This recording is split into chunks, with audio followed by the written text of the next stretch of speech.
and 3:14. What is also clear is that the screams that were heard shortly after the shots were fired and before the second sounds, which turned out to be the sounds of a cricket bat striking against the door, could not have been those of the deceased, as she had then suffered devastating injuries. Mrs. van der Merwe, who woke up around 1:56 to hear a one-sided argument, later had 4 gunshots in close succession. Her estimation was that it was about 3 o'clock. Soon thereafter, she heard someone crying out loud. It seemed to her that it was a woman's voice, but her husband told her that it was the accused crying. Although it was not established how her husband knew that it was the accused who was crying, this piece of evidence is enough to throw some doubt on the evidence of the witnesses who were adamant that they had heard a woman scream. Dr. and Mrs. Stipp gave evidence that the screaming was heard between the first and the second sounds.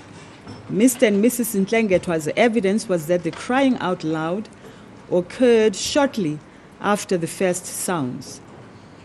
This version has a ring of truth. I say this because Mr. Ntlengetwa called security at 3:16:36 to report the crying out loud. Lending credence to this is the evidence of Mr. Johnson and Ms. Berger, which was that the screaming occurred between approximately 3:12 and 3:17. Mrs. Stipp's time seemed to be wrong, as it does not accord with the times of other witnesses. She relied on her radio clock to estimate the time of the events as they unfolded. According to her, when she woke up, the clock showed 3:02. She stated that her clock would have been 3 minutes early. She was about to get up when she heard 3 sounds which sounded like gunshots. She communicated this to her husband, who, having left the bedroom earlier to go to the big balcony, returned to the bedroom to make a phone call. At 3:51, Dr. Stipp made a call to security, and then at 3:17, he attempted to call 10111. The timing of the call to security is important, as it is an indication that the time when Mrs. Stipp heard the gunshots must have been much later than 300 hours too. I say this because from their evidence, it is clear that both Dr. and Mrs. Stipp regarded the incident as an emergency, which warranted prompt action. And there seems to be no reason why they would delay seeking help. Hence, as counsel for the defense correctly argued, it is unlikely that Mrs. Stipp would take as long as 13 minutes before she and her husband could respond to the emergency. It is more probable that the time Mrs. Stipp heard shots was much later than the time that she mentioned. What is interesting is that Mr. Johnson, too, made his first call at 3:16. This call was made to Strubenskop Security.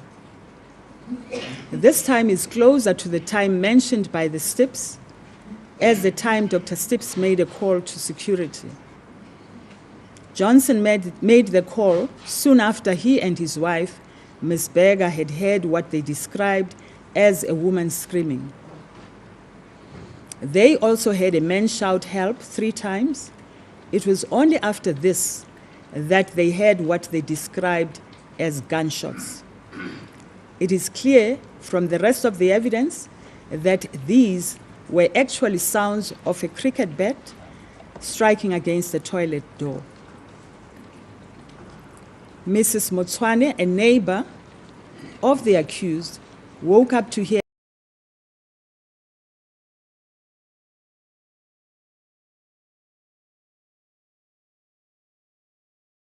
it was about 3:20. This estimation, too, in my view, cannot be relied on, as it was more like guessing, as she did not look at her time when she got up. What is also interesting about the evidence of Mrs. Motswane is that although she was an immediate neighbor of the accused, she did not hear the shots, but woke up when she heard a man crying. At the time the second sounds were heard, Dr. Stipp was on the phone trying to call 10111. He described what he heard as 3 loud bangs, while Mrs. Stipp described the same sounds as 3 thud sounds. The number of these loud bangs or thud sounds, as well as the time, is consistent with the version of the accused that soon after he had realized that the person behind the toilet door might have been the deceased, he ran to the balcony from where he screamed for help, took the cricket bat, and proceeded to the bathroom, where he struck the toilet door 3 times with the cricket bat.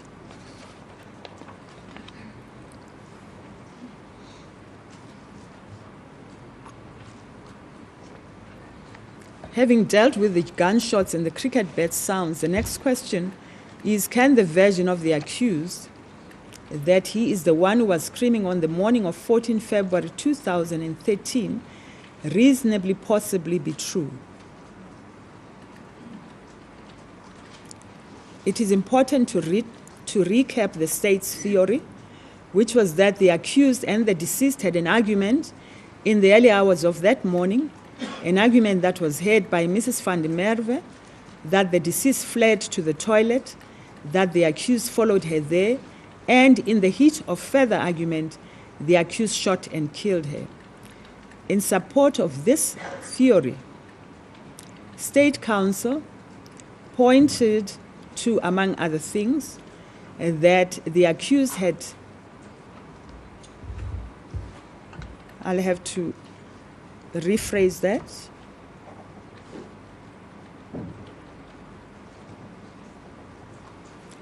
In support of this theory, State Counsel pointed to the fact that, amongst other things, the deceased had a cell phone with her and had locked herself inside the toilet.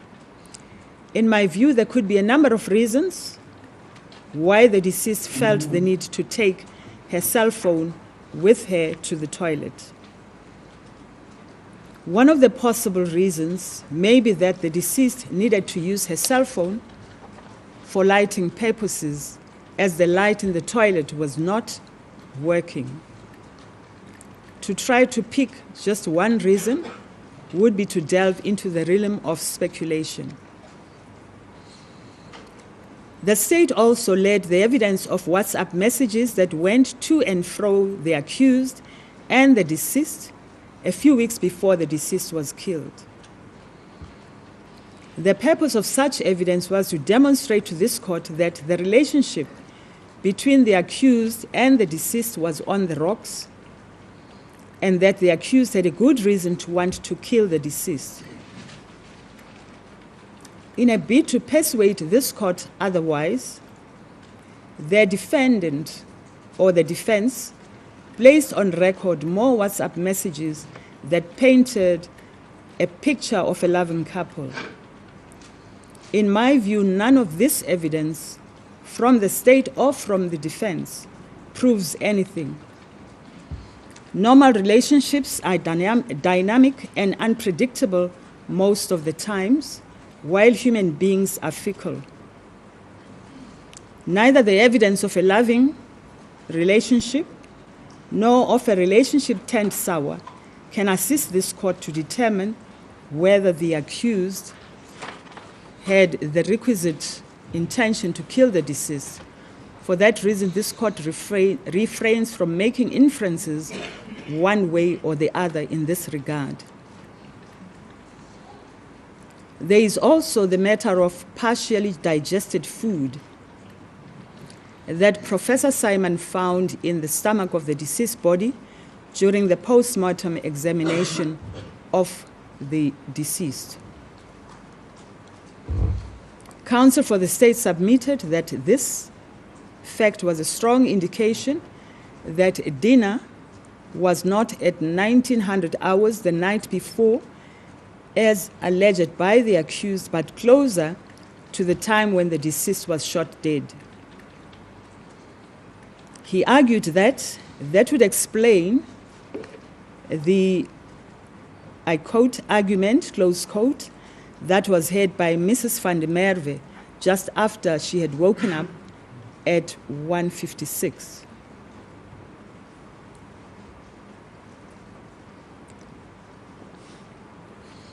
This argument seems to lose sight of the following.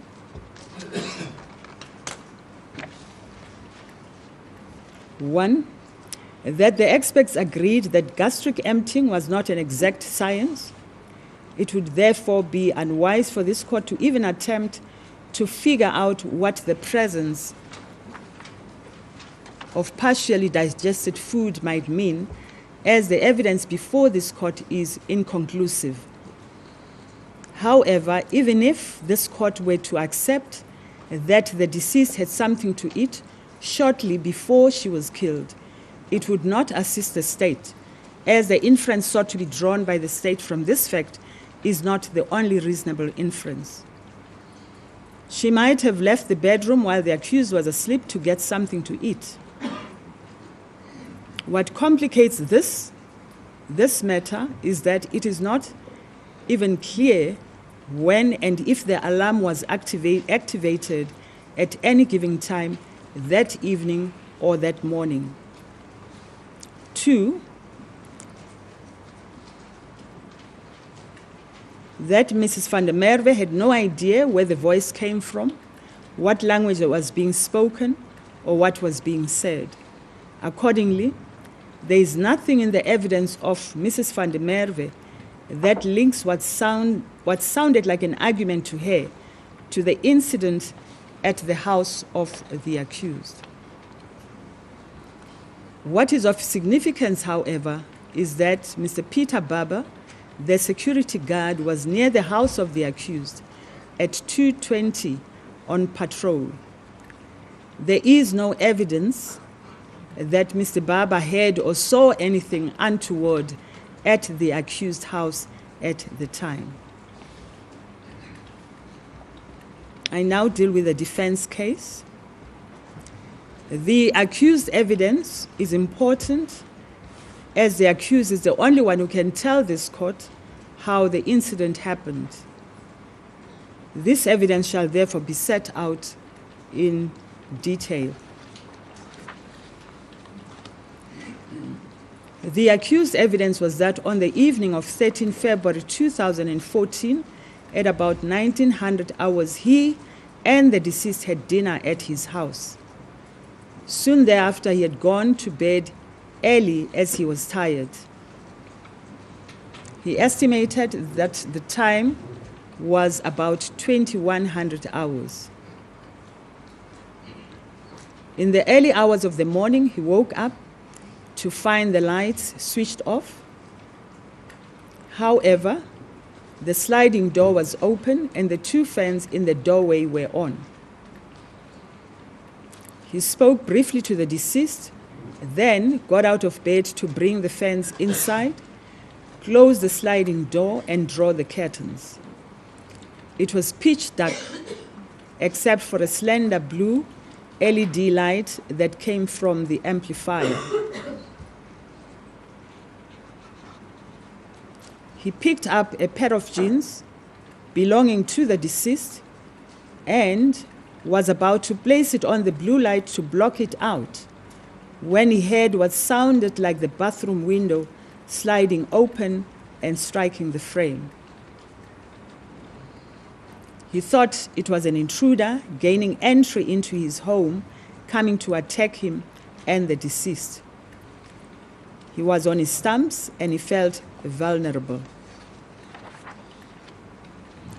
After arming himself with his firearm, which he had removed from the left side of the bed, where he had left it the night before, he told the deceased to call the police, then proceeded to the passage which led to the bathroom. He shouted more than once to the intruders to get out. Meanwhile, he heard a door slam. The bathroom lights were off, but he could see from the entrance that the bathroom window was open while the toilet door was closed. There was no one in the bathroom. He did not know whether the intruder or intruders were on a step ladder outside the bathroom window or were inside the toilet. He had his firearm pointed in front of him. He then had a movement inside the toilet and thought that whoever was in the toilet was coming out to attack him. He gave evidence as follows, I quote, "Before I knew it, I had fired 4 shots at the door, ... close quote."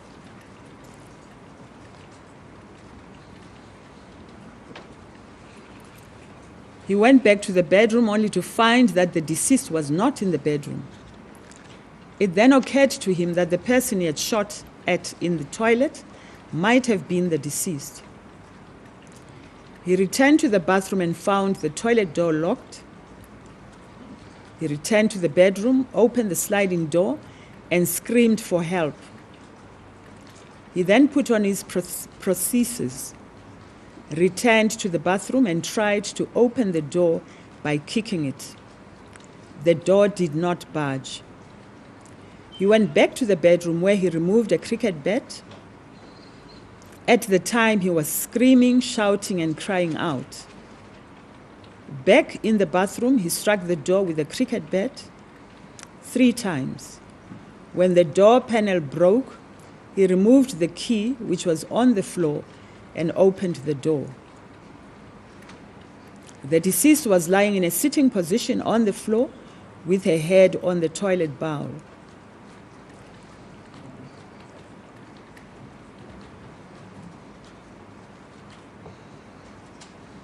I rephrase this. The deceased was lying in a sitting position on the floor with the head on the toilet bowl.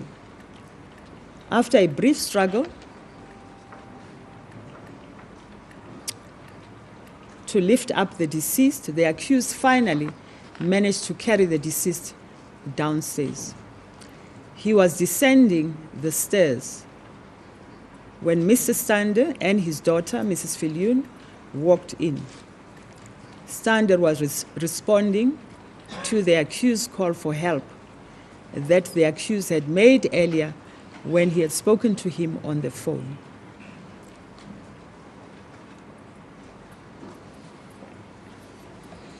I now deal with the accused defense.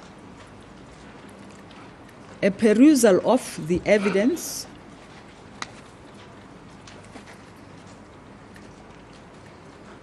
of the accused shows a number of defenses or apparent defenses.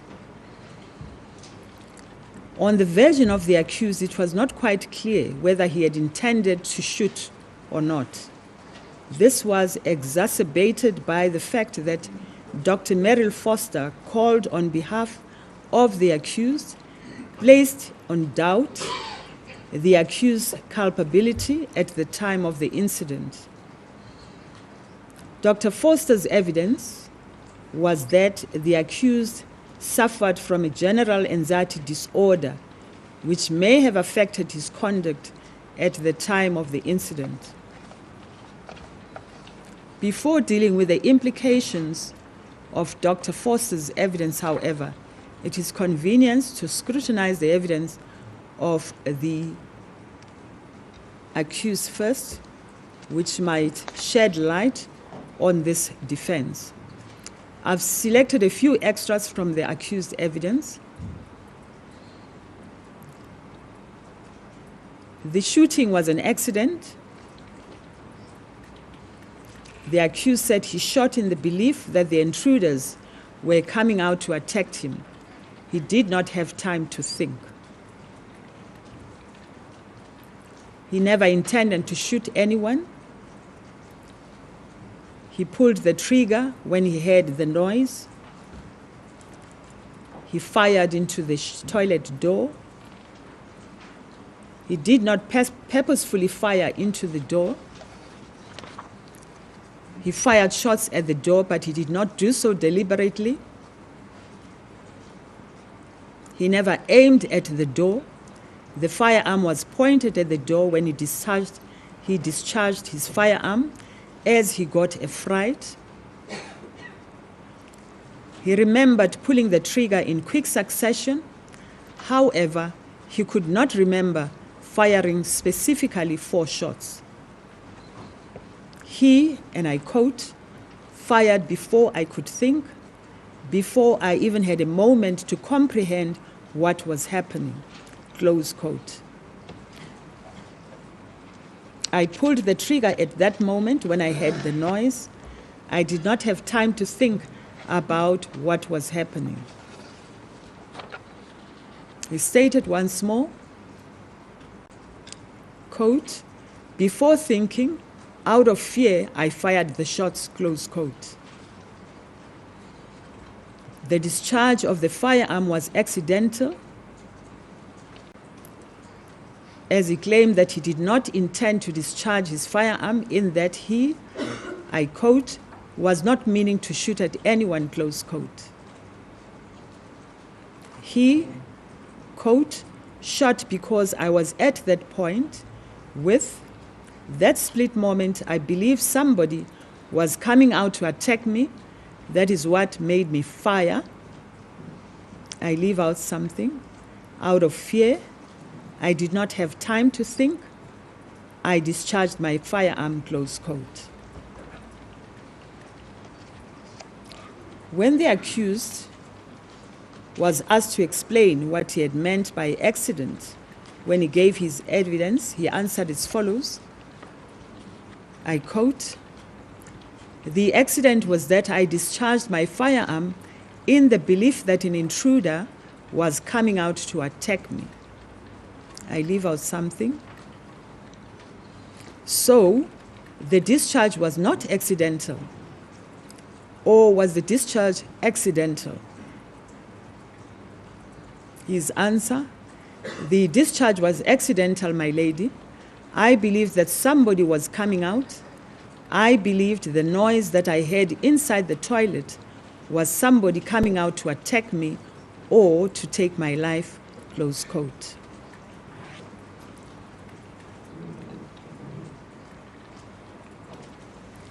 The accused stated that at no stage was he ready to discharge his firearm, though the firearm itself was in a ready mode.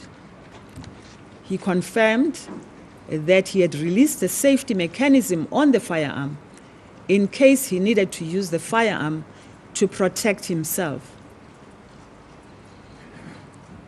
Responding to a question as to whether he had consciously pulled the trigger, he answered as follows.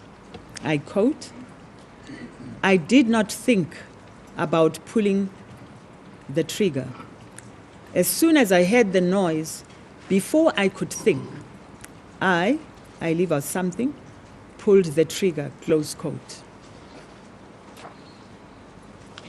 The accused stated that he never thought of the possibility that he could kill people in the toilet. He considered, however, that thinking back retrospectively, it would be a probability that someone could be killed in the toilet. He stated that if he wanted to shoot the intruder, he would have shot higher up and more in the direction where the opening of the door would be to the far right of the door and at chest height. I pause to state that this assertion is inconsistent with that of someone who shot without thinking. I shall revert to this later in my judgment. Counsel for the defense argued that while the accused had in fact approached the bathroom in a state of readiness to defend himself and the deceased against a perceived threat, he did not consciously discharge his firearm in the direction of the toilet door. He argued that from the evidence of the accused, it is clear that the conduct of the accused and the death of the deceased were an accident.